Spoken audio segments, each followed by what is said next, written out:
Bueno, guaingoan bi bat ataza esplikatzen saiatuko nahi.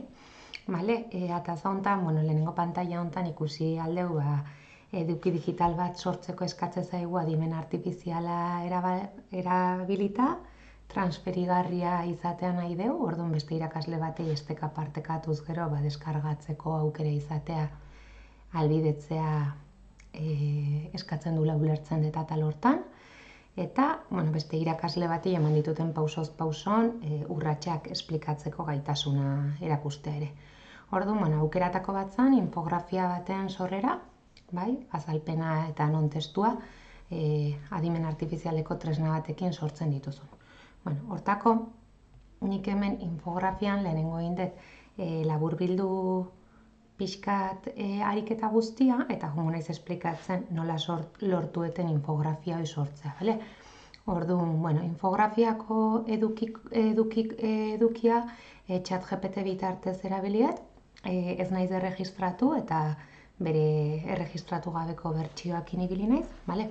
Orduan, infografian pentsatuetena eta eskatu jotena ChatGPT-ai izan da lanbide heziketako estetika eta edergintzako zikloko irakaslea naiz, ikasleek azazkala artifizialetareko moduloan azazkalen eraikuntza egin behar dute eta horretarako prozesua nolakoa den ezagutzeko ideia orokorrez osatutako infografia bat sortu behar dut. Sorrezazu infografia baten erabiltzea erabili duen testu laburra.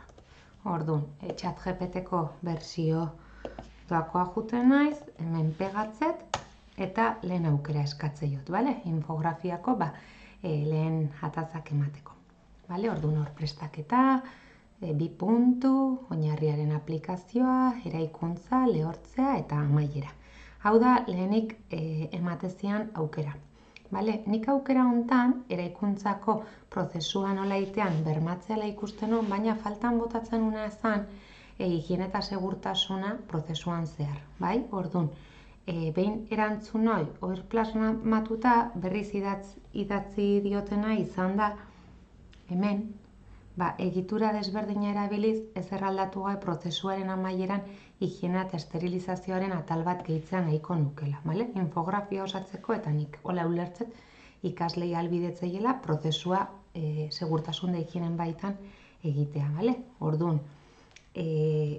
hoi zuzentzeko eta gehitzeko eskatzeio ChatGPT-ai egitura berdinez, egitura gustatu zaite infografiako testu labur bat eman dialako, eta ja hemen aurkezteian aukeran, hemen higiene eta esterilizazio puntua gehitzeit. Orduan, eduki aldetik, nahi asko gustatu zait, eta hau da gelitzen naizen bertsioakin. Orduan, ja behin edukia daukatela infografiako, infografia hortako irudiak 3 baliabidetaz baliatu naiz. Orduan, kopilot erabiliet, adimen artifizialakin irudiak sortzeko, Canvako adimen artifizialeko alorran ere beste argazki bat erabiliet, eta gero Pixabay erabiliet, lizentzia librea duten argazkiak ere jasotzeko asmoz. Urratxau, deixente kostatu zait eta denbora asko eman dia irudik pulitu, esplikatu eta ematen jun. Orduan zehaztapen asko eman bar zaizkio eta azkenen ere autua izan da gazteleraz azaltzea testu ingurua. Orduan, irudiai dagokionez, adibidez hemen kutikula lantzen, esteticista bat, bezero bati kutikula lantzen ikusten den irudi bat nahi dut. Eskuak lehen planoan ikusten direlarik. Jartzetena emaitza hau ez da oso errealista izan eta gazteleraz modu zehatzean goan galdetzea erabaki dut. Una esteticien realizando manikura. Sin acompañantes, irudia. Orduan, kopilot irikitzet, eta hemen kopiloten, hemen nuevo eta hor crear una imagen nire testua kopiatzet. Eta hor irudia emateit, eta jute zait irudia sortzen. Egia momentu askotan zehaztapen asko emateko beharra izan detela, ze batzuan pertsona bat atzen, beste batzuan higiene eta segurtasuneko irudi sagar bat eta ateratze zitzaiten, ordu nahi nun sagarrak entzeaz nun lortzen, bale? Orduan, eta ere momentu batzutan ez dira eskatutako irudia behin eta berriz berdinain. Orduan hemen denbora pixkat gehiago behar dugu, irudia sortu arte, bale? Eta oain hau da proposatzeitena, baina bai erramienta honekin testu ingurua pixkat zehaztu eta pulitzen jutea eskatzeula. Beste irudi bat eskatu jotena kopilotekin, pues hoxe, lámpara LED para curar erabilietena nire ezean, vale, nuevo, eta hor crear una imagen.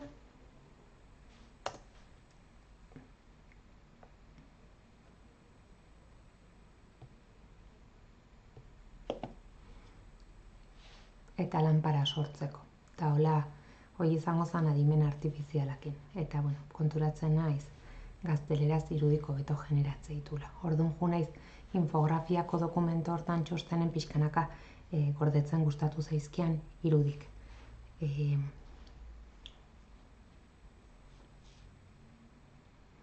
Bueno, orduan, denbora pixkat behar du honek, bai? Eta gero beste erramienta bat erabilietena, bueno, kasu honetan, lanpara hau emateit, baina aurretik testu berdinakin sortu egiten irudia gehiago gustatu zaitenez horrekin gelitzen naiz.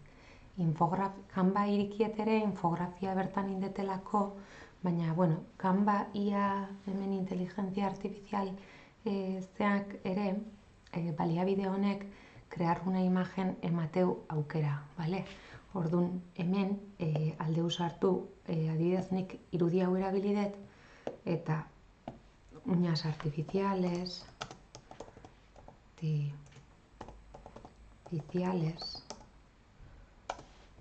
bai?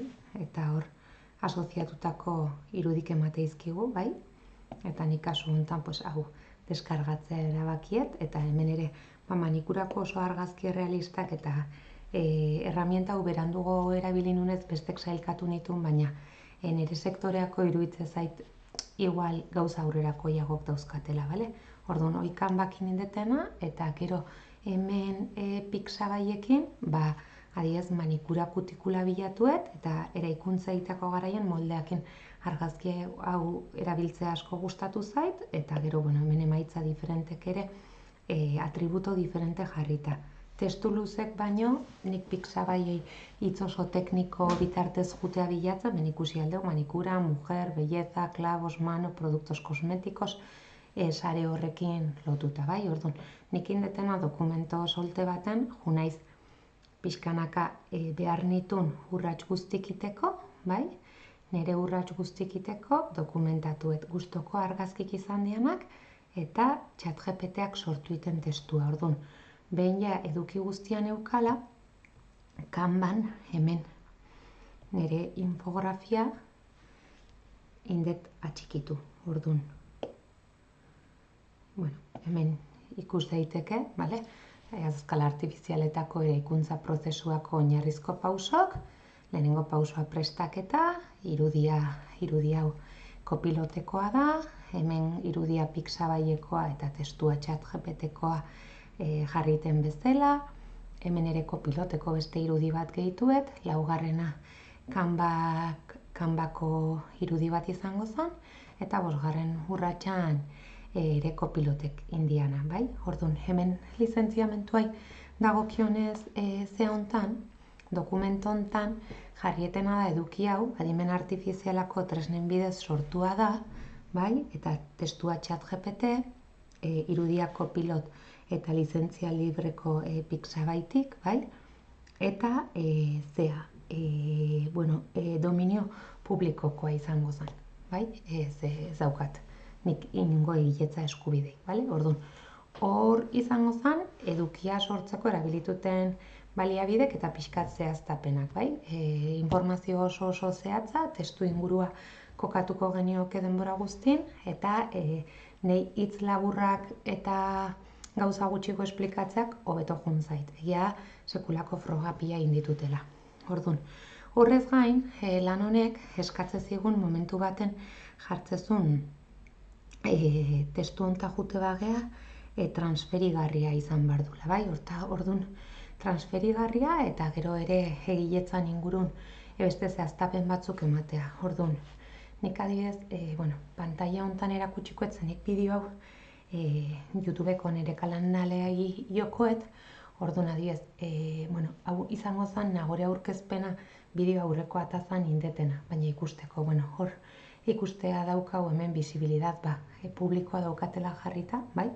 Edo zeinen eskura jartzeteklako dokumentu hau, eta gero, bideoan lizentziamentuai dagokionez, adibidez, bideo hortan, lizentziatuta jarriet eta hortako Creative Commons erabiliet, bale? Lizentzia hori esplikatzeko, bale? Lizentzia horrek ze esango luke, hemen daukat zehaztuta nire txantilloian, eta, orduan, bideoa grabaz, lizentziamentuari dagokionez, dokumentoa zehazten da, jarriet adimen artifizialakin ibiliala, eta dominio publikoan gelitzeala, baina bideoaren grabazioa, YouTubera igokoet bideo hau, eta bertan publikoa plazaratuko dut. Eta YouTubeko oharretan Creative Commons bitarten lizentziatuko dut bideoa, eta orduan, CC-BY sigla horiek ikusteanak, lan hau partekatu, moldatu, eta bere erabili daitekela aukera jarriet, baina egilea aipatuz. Kasu honetan nire aurpegia eta ahotsa erabilitutelako. Orduan, adibide hau da aurreko bideoana, oraineko izan nahi naizelako bideo hau, baina deskripzioan, lizentziamenduan erreferentzia ingoet, eta gero hemen, adibidez, bai albidetzetela, bideo hau YouTubekoa, nik nola nire kanalen daukaten, nik deskargatzeko aukera daukat. Pasatzea, kanpoko erabiltzaile batek YouTubeko bideoa ezin dula deskargatu ez balin bauka premium aukera, bai? Orduan, nik bideo honekin zeiten, deskargatu eta nire Drive unitatea iotzet bideoa, bai? Orduan, behin Drivea ioetenen, bideoa daukat hemen, eta hor daukat aukera, kompartir bideo egiteko, eta kopiar enlace, bai? Orduan hor daukat enlacea, orduan nik indet esteka hemen kopiatuet deskargatzeko aukerakin. Orduan guia enlace horrekin hemen jartze bagea,